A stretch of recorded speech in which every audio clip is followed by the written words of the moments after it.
Venn diagrams, ये आपकी class 11 के फर्स्ट चैप्टर सेट्स का टॉपिक है। आज हम इस टॉपिक को कवर अप करेंगे। आई होप आपने प्रीवियस वीडियो देख लिए होंगे। आपको 11th क्लास की प्लेलिस्ट का लिंक डिस्क्रिप्शन बॉक्स में मिल जाएगा, आप वहाँ से भी चेक कर सकते हो। शुरू करने से पहले अगर आपने इस चैनल को सब्सक्राइब नहीं किया है तो please do subscribe and show your support. चलिए शुरू करते हैं। वेन डायग्राम्स, सेट्स जो होते हैं उनके बीच में क्या रिलेशनशिप है उसको शो करने के लिए हम डायग्राम्स को यूज़ करते हैं, जिनको हम क्या कहते हैं, वेन डायग्राम्स। ठीक है, जैसे ये हमारे पास कोई भी एक रेक्टेंगल है। ठीक है, हम वेन डायग्राम्स को कैसे ड्रॉ करते हैं, हम एक रेक्टेंगल बनाएंगे जो कि एक यूनिवर्सल सेट होगा। ठीक है, और आपको पता है इसके अंदर बहुत सारे सबसेट्स भी होंगे, तो जितने भी सबसेट्स होंगे उनको हम सर्कल की हेल्प से ड्रॉ करेंगे। ठीक है, जितने भी हमारे पास सबसेट्स होंगे। तो ड्रॉ करने का तरीका क्या है, सबसे पहले आपको यूनिवर्सल सेट बनाना है जो कि एक रेक्टेंगल की फॉर्मेशन से बनेगा। उसके बाद आपको सबसेट्स जो भी होंगे उनको आपको सर्कल से रिप्रेजेंट करने हैं। ठीक है, जो भी हमारे पास सबसेट्स होंगे, मैं आपको एक एग्जांपल की हेल्प से क्लियर करती हूँ। देखिए, जैसे हम मान लेते हैं कोई यूनिवर्सल सेट है हमारे पास, जिसमें हमारे पास जो एलिमेंट्स हैं वो क्या है, 1 2 3 अप टू 10। ठीक है, उसके बाद जो ए जो है वो इसका सबसेट है और उसमें क्या क्या एलिमेंट्स आते हैं हमारे पास, 2 4 6 8 एंड 10। ठीक है, ये हमारा यूनिवर्सल सेट है और ये हमारा ए क्या है, इसका सबसेट। सबसेट को कैसे डिनोट करते हैं, ऐसे। ठीक है, हम ये ऑलरेडी कर चुके हैं प्रीवियस वीडियोस में। तो देखिए अब हमें इस सेट को ड्रॉ करना है। ठीक है, तो वेन डायग्राम इसका कैसे बनाते हैं, देखिए इसके लिए सबसे पहले हमें क्या करना पड़ेगा, एक रेक्टेंगल बनाना पड़ेगा। ठीक है, जो कि एक यूनिवर्सल सेट होगा। इसमें हमारे पास क्या होंगे, सारे एलिमेंट्स होंगे। 1, ठीक है, 2 3 4 5 6 7 8 9 10। ठीक है, ये हमारे सभी एलिमेंट्स हैं जो कि यूनिवर्सल सेट के अंदर है।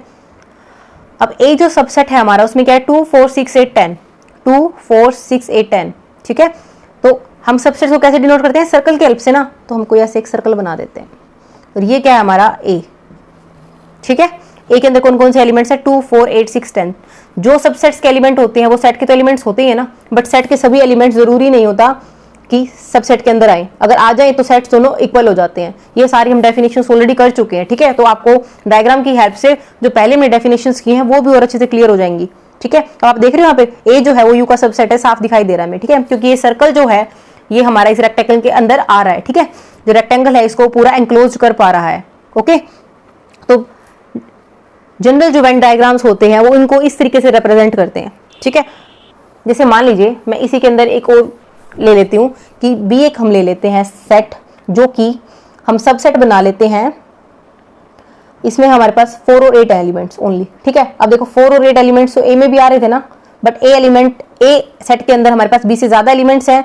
आप देख सकते हो बी जो है वो यहाँ पर ए का क्या है, सबसेट है। ठीक है, हमने इस टाइप का बना लिया। तो इसी वेन डायग्राम में हम बी सेट को कैसे डिनोट करेंगे, देखो इसमें क्या 4 और 8 है ना, तो ऐसा सर्कल ड्रॉ करना है हमें जिसके अंदर ओनली 4 और 8 आए। तो ये जो सेट होगा ये हमारा क्या होगा, बी होगा। ठीक है, तो अब देखो बी जो है वो हमारा सबसेट है ए का और ए जो है वो सबसेट है यू का।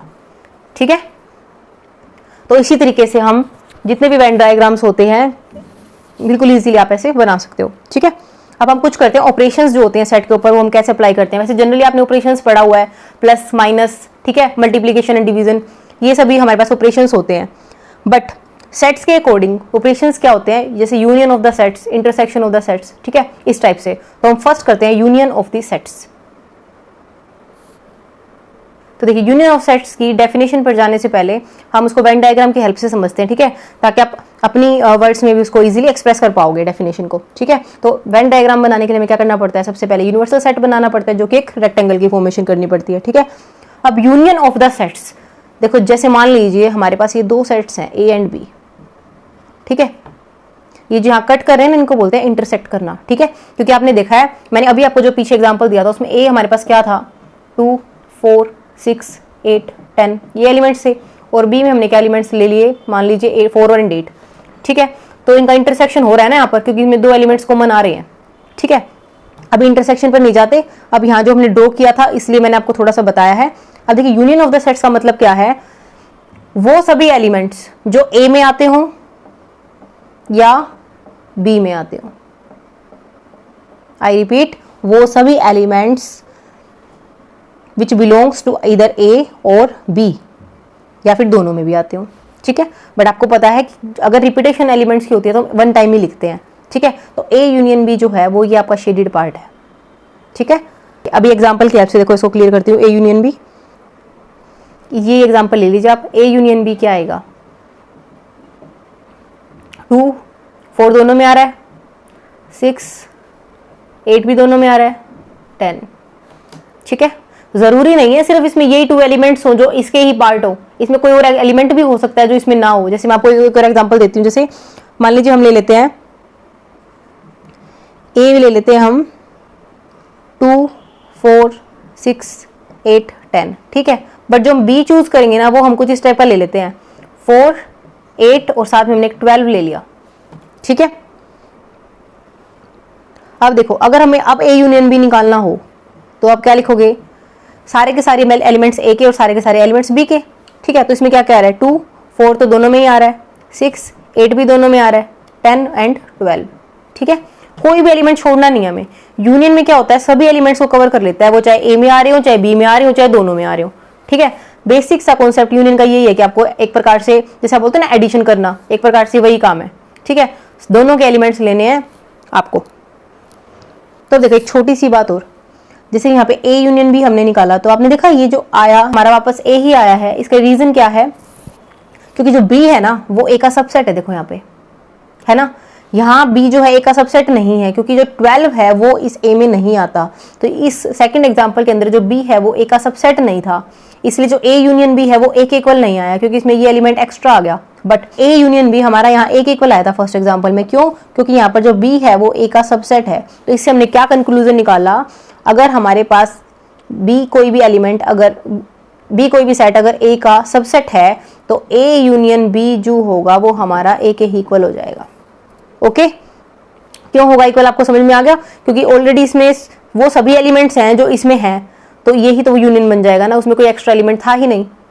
ठीक है, आप इस एग्जांपल की हेल्प से भी इसको क्लियर कर सकते हो। ठीक है, अब हम इसको डेफिनेशन इनकी वर्ड्स में लिखते हैं कि यूनियन ऑफ द सेट्स क्या होता है। डेफिनेशन क्या है, the union of 2 sets A and B is the set C। आप सी को क्या लिख सकते हो, A यूनियन B। ठीक है, is the set C which consists of all those elements which are either in A और in B, और अगर जो दोनों में आते हो वो भी इसमें इंक्लूड हो जाएंगे। ठीक है, इंक्लूडिंग दोज एलिमेंट्स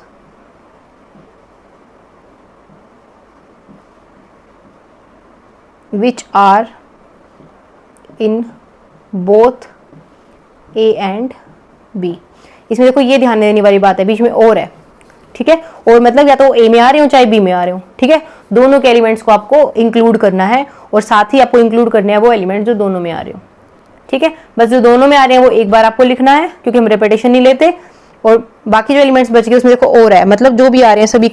मैं और पर प्रेशर इसलिए दे रही हूँ क्योंकि जब हम इंटरसेक्शन करेंगे तो आपको थोड़ा डाउट क्रिएट हो सकता है, इसलिए ठीक है ध्यान रखना, यूनियन में हमारे पास और आता है। ओके, चलिए अब यूनियन ऑफ द सेट्स की कुछ प्रॉपर्टीज करते हैं। ठीक है, जो इन पे हम ऑपरेशंस लगाएंगे उनकी क्या प्रॉपर्टीज होगी वो डिस्कस कर लेते हैं। देखिए जो फर्स्ट प्रॉपर्टी है वो क्या है, ए यूनियन बी हमारा किसके इक्वल होता है, बी यूनियन ए के। ठीक है, या तो आप ए के साथ बी की यूनियन लो या बी के साथ ए की यूनियन लो, बात तो एक ही है। तो इस प्रोसेस को हम क्या कहते हैं, कौन सा लॉ होता है, कोम्यूटेटिव लॉ।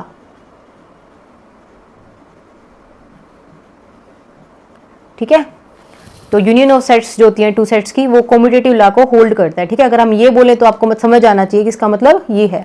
ठीक है, बाय डेफिनेशन। दूसरा जो आता है हमारे पास वो क्या होता है, associative law. A union B करने के बाद अगर हम उसकी यूनियन सी के साथ करें तो हमारा इक्वल होगा अगर हम ए की यूनियन करें बी यूनियन सी के साथ। ठीक है, मतलब पहले ए यूनियन बी निकाल के उसकी सी के साथ यूनियन ले, या पहले बी यूनियन सी निकाल कर उसकी ए के साथ यूनियन ले, बात एक ही है। और इस लॉ को हम क्या कहते हैं? Associative law. ASSOCIATIVE। Okay. Third is A union phi. अब देखो, आपको पता है फाई सभी का सबसेट होता है ना, तो हमने भी पढ़ा था अगर किसी भी सेट का अगर हम उसके सबसेट के साथ यूनियन लें तो वो खुद ही सेट आ जाता है, अभी पढ़ा था ना हमने।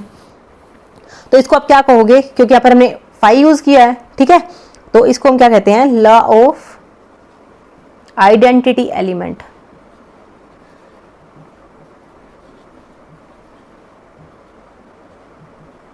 ठीक है, आइडेंटिटी एलिमेंट का लॉ है।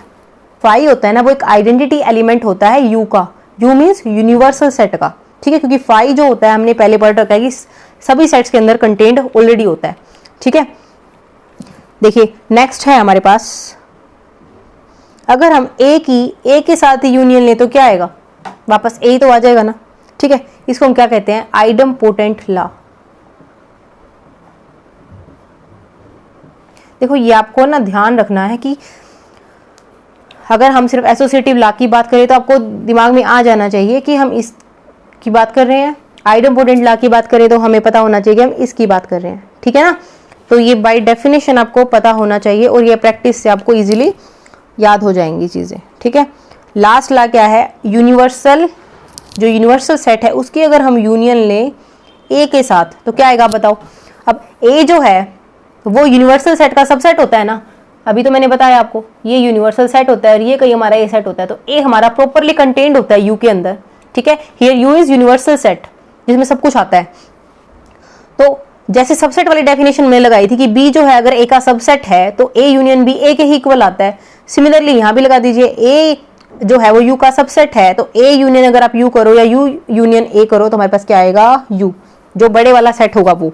ठीक है ना, तो इसको आप क्या बोल सकते हो? लॉ ऑफ यूनिवर्सल सेट या यू। ठीक है, अब देखो आपको इनमें कंफ्यूजन नहीं क्रिएट करनी। जो यूनिवर्सल सेट होता है थोड़ा बोल्ड लिख सकते हो यू। ठीक है, थोड़ा बोल्ड यू लिख सकते हो, और जो यूनियन है वो ऐसे। ठीक है, आई होप आपको आज ये सारी डेफिनेशन और प्रॉपर्टीज क्लियर हो गई होंगी। अगर आपको कोई क्वेरी है प्लीज़ आप उसको कमेंट बॉक्स में लिखिए, और आप इस वीडियो को ज़्यादा से ज़्यादा शेयर कीजिए ताकि आपके फ्रेंड्स और क्लासमेट्स भी उनको हेल्प मिले। मिलते हैं नेक्स्ट वीडियो में, तब तक के लिए good bye and take care.